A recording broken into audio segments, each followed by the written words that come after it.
You are listening to I Am Refocused Radio with your host, Shamaya Reed. This show is designed to inspire you to live your purpose and regain your focus. And now, here's your host, Shamaya Reed. Hey, welcome to I Am Refocused Radio. We are here once again today. We have another show lined up for y'all today. We're going to talk to our guest today. She is a digital marketer, and she is all about helping to small businesses. She is Cora Kessler, and today's topic, we're going to talk about making marketing human again. And guess what? Hint, hint is about connecting with people. First and foremost, I want to welcome Cora to the show and say, how you doing? Hi, thank you so much for having me. It's really such a joy to be here.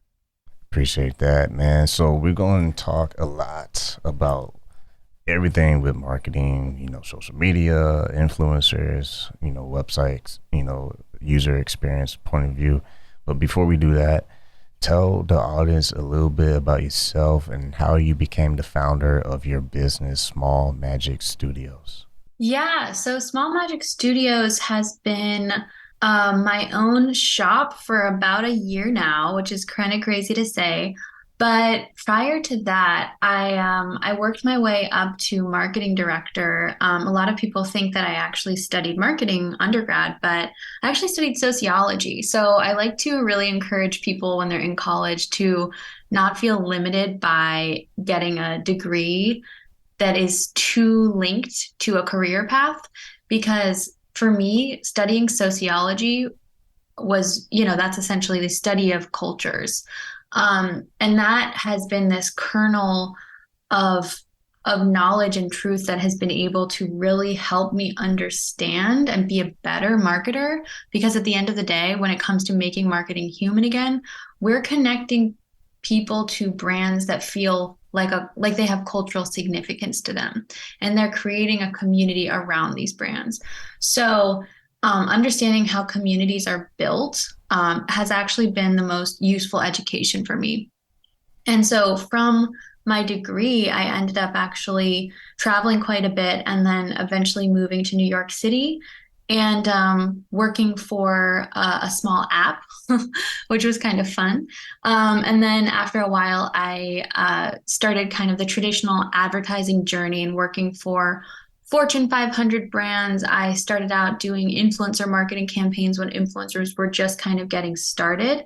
So I worked for a YouTube focused agency, finding big time YouTubers that brands like Gillette, Venus, Head and Shoulders, you name it, they would all hire and source and find, and we would help them create the right types of content to really support these brands. And those were interesting international campaigns, some even in Scandinavia for Rimmel makeup, and a number in India, actually. So I'm still in contact with some really wonderful talent over there. And then I also moved very naturally into video production. So the video production piece of it is really much more, on the other side, that's what the influencers were doing. So then I started to support actually creating the YouTube channels for the brands. So I helped to create multiple series for Patron Tequila. And I don't know if you've heard of it. And then, of course, Grey Goose Vodka. So I had a lot of fun on those sets. And really, it's not just about creating the content. It's about making content that people will comment on, that is searchable on YouTube, and all of these different very specialized techniques that you have to think about when you're creating digital media. Yeah. So I could go on and on, but I'll let you go ahead. Oh, no, you're good. I was just going to say, I never heard those brands before. Wink, wink. Yeah, joking. they're pretty, I'll send you a link. Right? Then I'll just Google it. I'm just playing. But no, you work with some major brands. You've been very successful. You also have history with Spain. And what was that like, being able to get out of certain, places that you're used to and exploring new territory? Yeah, that's such a great question. So, one of the things that I knew I really wanted to do before I launched into my career path was spend some significant time traveling and living in another country. So I actually ended up buying a one-way ticket to Spain after I graduated from college. And I thought I was going to be teaching English to a little boy in the islands, the Balearic Islands, in this place called Mallorca. But it didn't quite work out that way. After being probably with his family for this work exchange program for about 2 weeks, it was pretty clear that they really just wanted me to cook and clean, which I'm honestly not that great at. So I ended up finding another situation. I found a room to rent in their main city there. The family was very gracious and was like, "Yeah, you're right, not quite the right fit." So I was able to just move on. And I think at the end of the day, that's actually the adventure that I really wanted, but was, you can't plan for that kind of adventure. That's the kind of adventure that has to evolve and find you. And I ended up having many different work exchange programs in different parts of Spain where I worked on a yoga retreat in Montefrio outside of Granada. I ended up doing some travel in Granada in southern Spain, and then lived in Madrid for a number of months and actually was an au pair there and had a little like group of friends, an apartment, a life. And all of that really taught me like so quickly after college, being able to do that and not even really speaking Spanish that well, that, if I can figure out how to navigate adulthood in a country where I don't quite speak the language, I think it's going to be okay. And that was something to really hold on to and take into some scary parts of my life, navigating New York and all of that. So it was a helpful lesson to have early on. Once again, talking to our guest today, Cora Kessler. You can go to her website, smallmagicstudios.com. And social media is a tool, and everyone knows that by now, but not everyone is good at that. Marketing is always talked about on people's timeline. Sometimes it's good information, sometimes it's not so good information. You as a business owner, what are some of the trends that you see, or maybe decisions that you see people making with their posts, with their brands, whether they're like a small, because it's usually like a small business problem versus a major brand?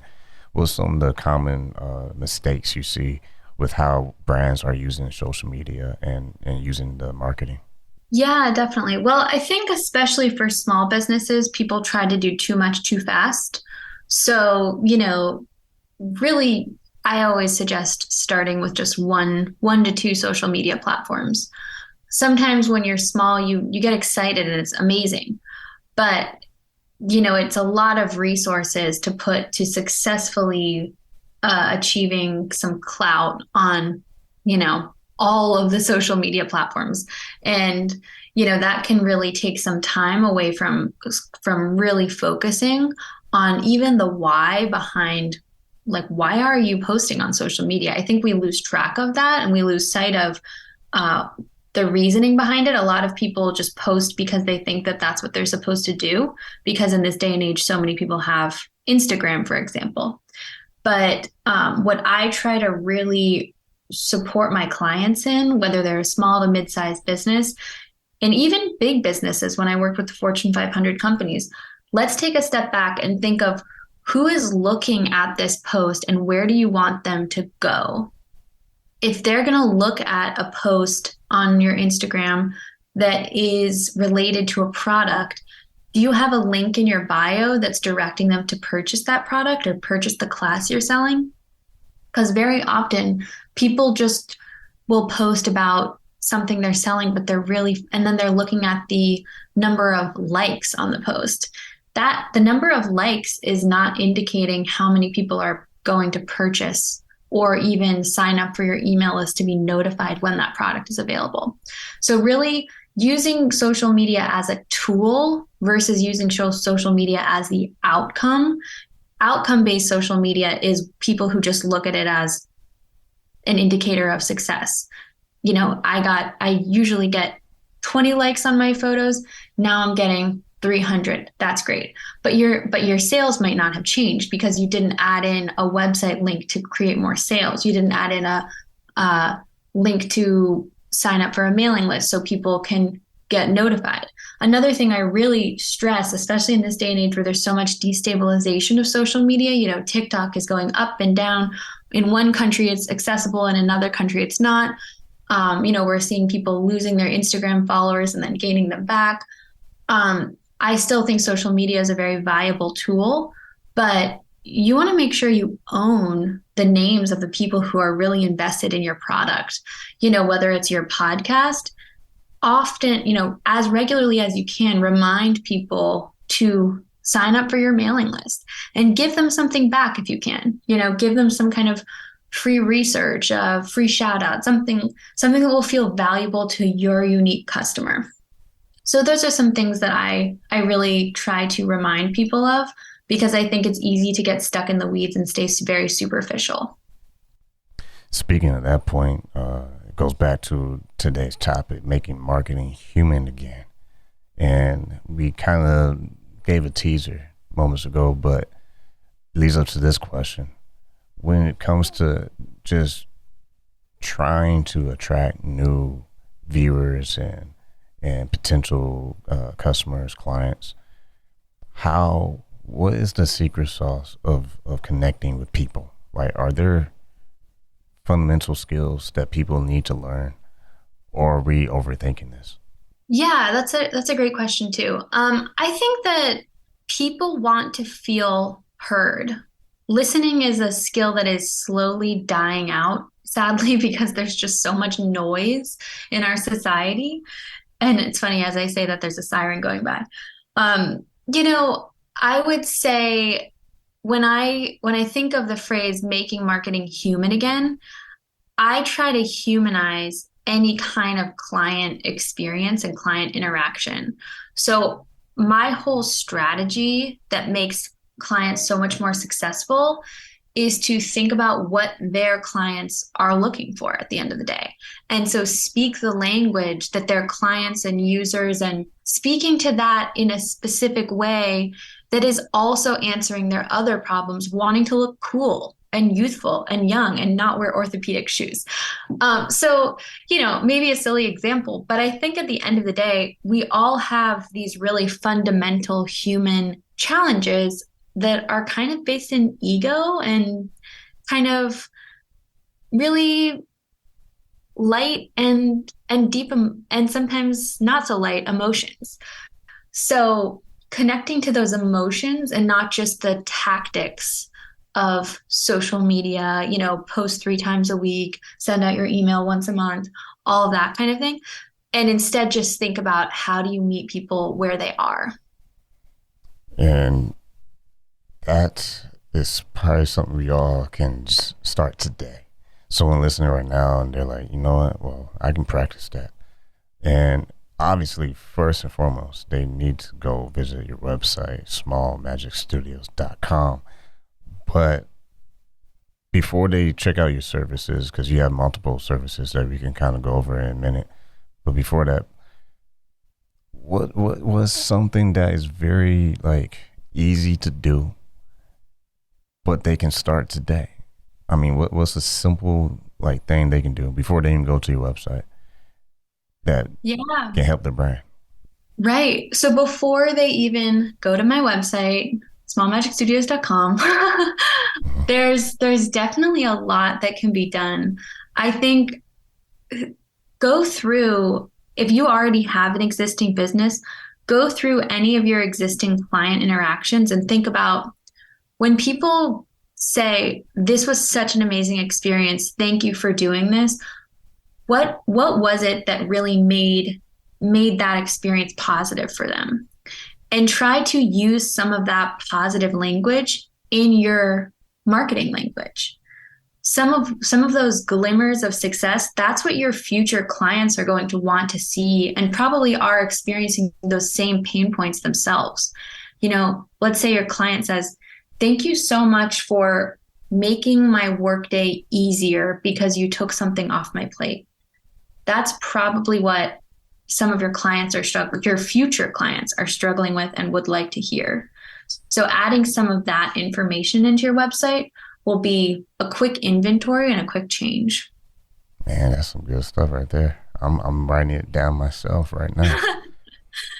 And on your website, by the way, talking to Cora Kessler here on Refocus Radio, owner and founder of smallmagicstudios.com.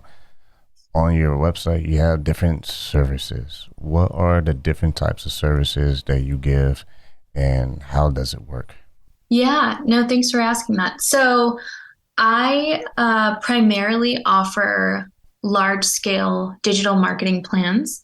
So someone can come to me with, I mean, maybe they already have an existing marketing team, but they don't really have someone that's senior enough level to look at the bird's eye view of their business and think, how do we really put these pieces together to get out of our own way?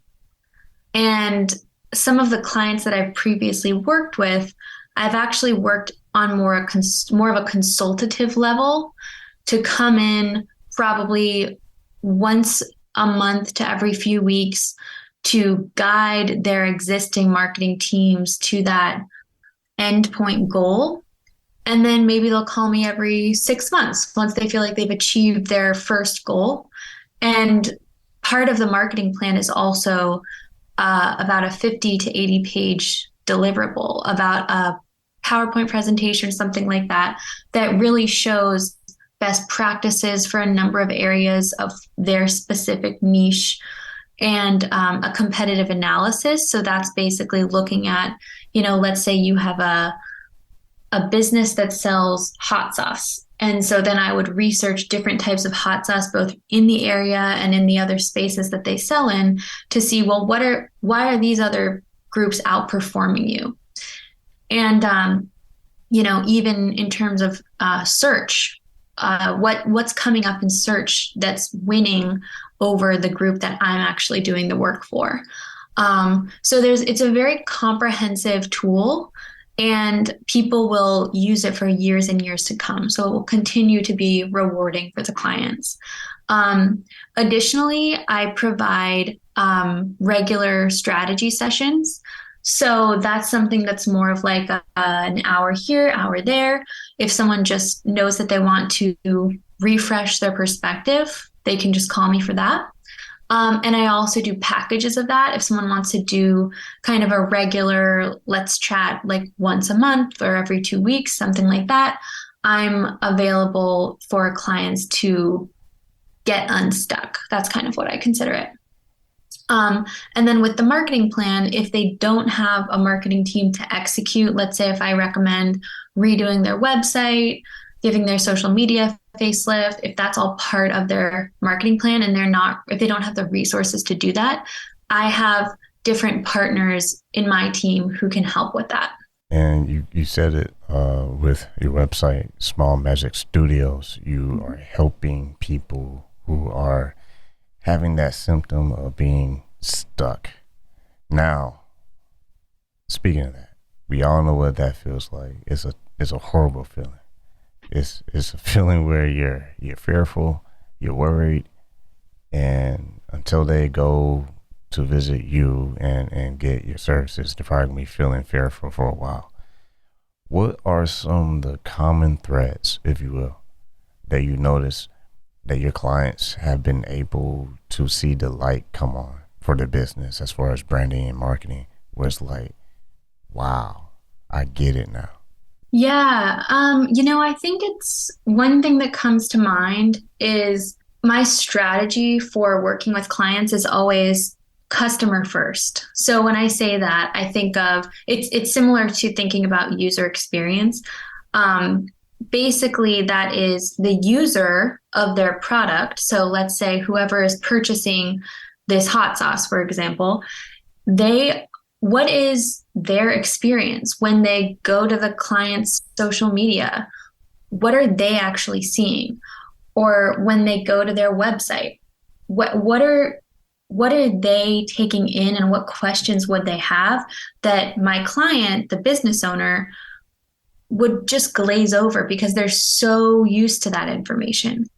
The reason that it's so helpful to work with someone like me or a different type of coach is because I'm seeing things through a different set of eyes. When you're too close to something, you need a second CEO-like person to say, hey, I didn't think of that. I'm looking at this day in and day out, and I thought all the questions were answered, but it's just my questions were answered, not the questions of someone who needs things broken down to a granular level. And that's when the light really goes on for people.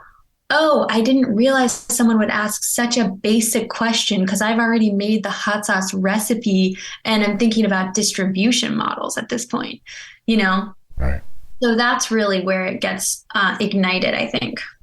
And goes back to the point that we're talking about, making marketing human again. I mean, that should be on a hat, no joke. But that'll be a cool hat to wear. Imagine people wearing that all around the world, making marketing human again. When people are connecting with people, some people are better than others. When you're dealing with a client who might be like an introvert or just simply doesn't have the skill set to network, if you will, how do you deal with that challenge, and what was some of the strategies to overcome that? Yeah, well, I think that not every business requires tremendous networking. I think that there are a lot of businesses that can be successful by running ads or posting a number of pictures of their product first. And it can be a challenge as a small business owner to not be comfortable putting yourself out there. I do think that in general, it's important to develop those skills and just push through some of those hurdles. I definitely would say it's an important skill to slowly work through. I don't think that it's impossible. As long as your product is strong and you're talking to the right people. So let's say you don't have such an extreme case of social anxiety, for example, that you're not able to talk to the gatekeepers. So when I say that, I mean, let's go back to the hot sauce example. If you're selling a hot sauce, you can talk to the manager, the store manager at a local gift shop. You can talk to the manager at your local Whole Foods and be named in the local section. Some little things like that where you're still relatively behind the scenes. You're not giving a speech. You're maybe not doing an Instagram live, stuff like that. But you're comfortable doing a few like handshakes here and there. That is really important. And I would say even knowing that level of communication can be tough, I would say I often just put something as your push goal.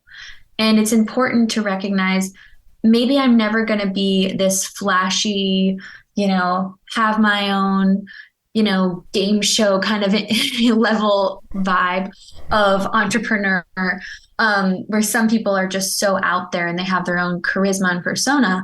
But I think being the type of person that is so committed to their business that they maybe let's say they even have an Excel sheet where 5 days out of the week, they're going to commit to reaching out to at least one person and just check that off. That is the type of commitment to their business that will make them successful, even if it's hard. And that is where I think the needle will continue to move. Once again, listen to Refocus Radio, talking to our guest today, Cora Kessler. And you can visit her website. It's real easy. Remember, smallmagicstudios.com. We are discussing making marketing human again. Hence, it's about connecting with people. When you have worked with people, your clients, what is the most common mistake as far as how they think about marketing? What's some of the misunderstandings that shows up when they first are in the beginning process of working with you? Yeah, I would say the first mistake, but this will be kind of almost a joke, but some people really don't believe that they need marketing. Some people think, my product is great. I don't need to invest in this. Only people who really have bad products need to invest in marketing. And I think, unfortunately, or fortunately for me, that is not the way the world works. Everyone kind of needs to compete for a soundbite and some space on the internet. So that is a part of the way the game is played now. Um, and so that is a mistake. I think if you have a product that's amazing, you should definitely invest in marketing because you don't want the world to miss out on that product. And I personally love working with products that are amazing. So innovative products are kind of my specialty. Um, I would say another mistake I see people make is really getting too hyper focused in one or two areas. Part of the small business niche is, obviously I'm working with a number of founders. And I don't know if you've heard the idea of founder syndrome, where sometimes people get so absorbed in what they've created, which is a beautiful thing, they kind of can't really let go or let it evolve. So sometimes that can create some blockages in even letting a very small, innocuous post on LinkedIn just go ahead and fly free. Every little thing for some founders needs to be approved to the last degree, and that becomes a huge time suck. And it's not the right priority for them. It's not where their time should be going. And I guess the last thing I would say is, in the line of being visionary, is I think sometimes these really wonderful visionary thinkers can actually almost have too many ideas to the point where they're not able to prioritize and bring their energy in to focus on a larger game plan. And I think that is really where that's my sweet spot sometimes, where I've definitely seen with a few clients, they've really excelled with me because they have these beautiful ideas, they have huge potential. And instead of spreading themselves so thin across 10 or 12 different plans, they're able to really focus in successfully on one or two and know that those other plans that they care about very deeply will come in the next 3-6 months once they have succeeded with their first two. Once again, talking to our guest today, Cora Kessler. Go to her website, smallmagicstudios.com. And man, learned a lot on the show today about marketing, but also making it human again and connecting with people. Last question I ask is, our listeners, when they visit your website and they set up an appointment with you, what's the magic that they can expect after a few appointments with your business? Yeah, that's a great question. Well, I mean, I think being reinvigorated, that's the magic. It's being reinvigorated, re-inspired, and realizing that there's another way forward possible that maybe you didn't expect. Awesome. Well, once again, you can go visit our website. It's real simple. Members, smallmagicstudios.com, and call to action. Just connect, man. Like, check out the services. He has different services. You have a call. They can book a call with you. When it's all said and done, it's simple, man. Your brand, your magic, it belongs here. I kind of stole that from your website, but that's what it's all about, especially being an entrepreneur. I think everyone gets excited about the thought of being visionary. But like you said throughout the interview, it's a process of tuning things up and working what you need to work in order for people to find it. Because if you're not using marketing, you're a ghost in today's world. So want to say thanks, Cora Kessler, being on the show today. Anything that you would like to say to our audience before we check out?